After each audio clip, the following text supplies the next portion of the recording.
今天呢，老师要带来的这一道甜点呢，是在台湾的一些，比如说县市哈，它是一个所谓的伴手礼，就是说，你来到台湾的，比如说来到彰化啦，或者来到高雄啊，会想到什么呢？就要想到我们今天这一道幸福甜点，它的名字叫什么？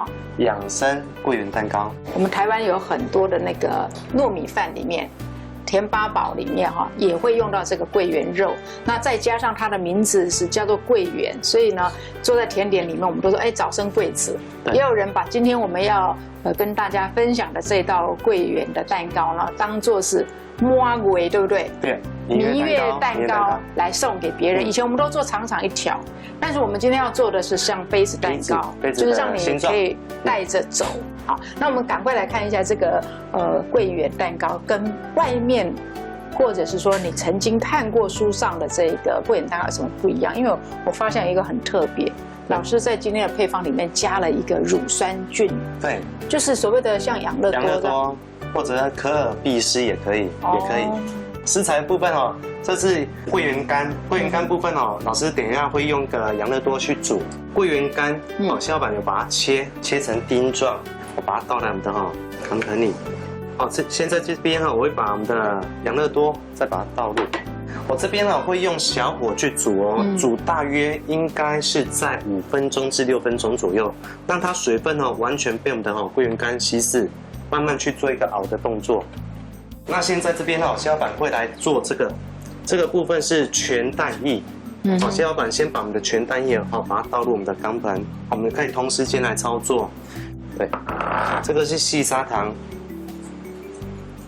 好，这个是海藻糖。现在这边小老板就会把它启动我们的机器咯，启动我们机器，打发，我会把它打到有一点点波纹再把它转成为中速的。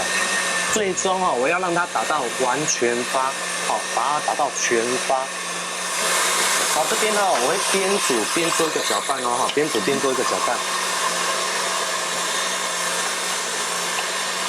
那今天小老板也会教大家海绵蛋糕最担心就是面粉结颗粒。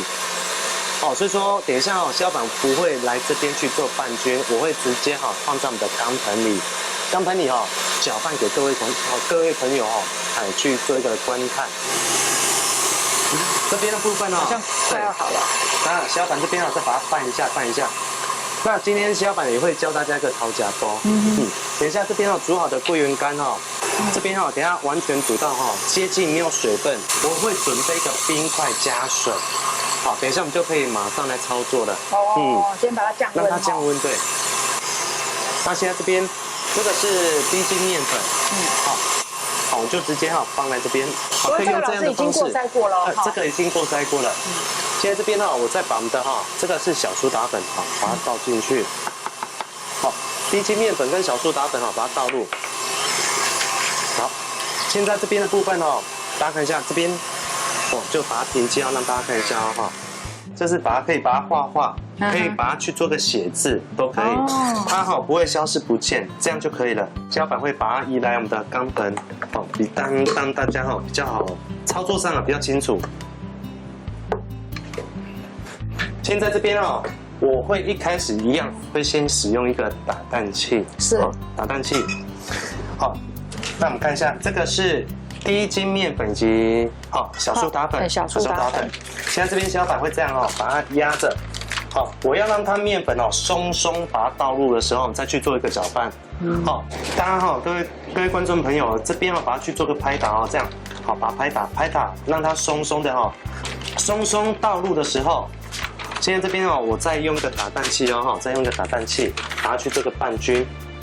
好，现在这边我会大约会这样去做个搅拌。所以顺时针、逆时针都没关系，对，都可以。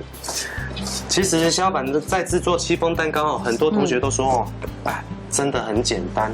好，因为老师搅拌的方式真的还蛮独特的。现在这边我把它拌，正常面粉它一定往下沉，我们一定要把它往上捞，往上把它挑起来。现在这边我把它这样震一下，这边再把它拌一下，这样就可以了。好，我们这边的面粉就全部都哦不见了，我们就可以把它添加这个玄米油玄米油再把它倒入。老师，这个油不需要隔水加热？不用，直接来。好，这个是动物性鲜奶油。好，这个是奶水，奶水啊，把它倒入。好，现在这边切花板一样我还没有把我们的打蛋器拿起来现在我把它稍微把它拌一下。好，这个时候感觉油很多，但是你会发现这种它等一下就混了在一起了，对，就已经看不到油了对。底部往上，但是不能全程都用打蛋器打蛋器是稍微辅助。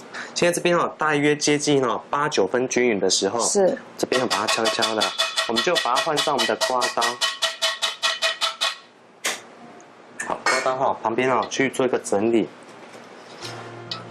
整理之后，我们再把它一样4点钟、10点钟这样方向去捞，稍微把它拌均的时候，好，现在拌到差不多9分均了，接近快要完成了。现在这边削板再把我们刚刚煮的桂圆干，再倒入我们的桂圆干等一下再把它拌均匀就完成了。就是8分均的时候换刮刀，9分均我们就把我们的桂圆干再把它倒入。今天削板调的这个面糊算比较柔软。因为我要让它形成吃下去口感就是非常绵密的感觉。这边我会准备2个模具，模具部分它的底部大约5公分，高度大约3.5公分左右。桂圆蛋糕的面糊已经完成了，你看底部都没有完全没有看到有的那个痕迹了。是。现在我会把它放在我们的挤花袋，挤花袋部分削板把它先把它剪个洞了，用个夹子把它夹着。夹着之后，再把它放在我们的量杯里。为什么要用一个夹子夹着？你怕它流出去？对，我们今天的面糊老师有说过，它比较稀一点点，但是它的口感是非常的湿润。是。把我们的整个面糊全部一次性全下。现在这边就把它这样把它打开。好，这边就把它挤上大约9分满左右，大约好，这边。把它大力挤大约9分满，压着我们再把它挤。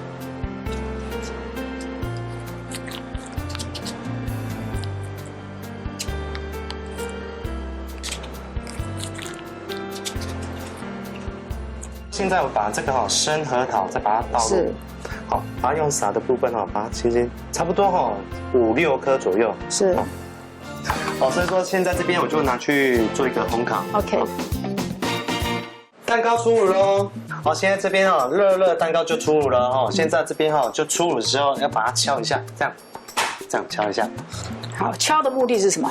让它里面的气体把它释放出来，不然它等一下蛋糕体很容易会缩，会缩的会缩到非常的夸张的严重，所以说要大力的这样震一下，让它气体不够大力，可不可以摔2下？可以，那我再把它试一下。第2下也可以。好 ，OK， 所以千万不要忘记这个动作，不然它因为还有热，它会回缩，对，会回缩，那可能就会变成像香菇的形状了，是吗？就是有一个腰身的感觉就不好看了。OK， 女人要有腰身才好看，蛋糕千万不能有腰身哦。老师，今天的这个桂圆蛋糕那颜色真的是很漂亮对，它没有所谓的太深黑的感觉。相信老师用乳酸菌去煮出来的这个桂圆肉应该是不太一样。对。哎呀，我摸到这个蛋糕体我喜欢，其实有一点像戚风蛋糕。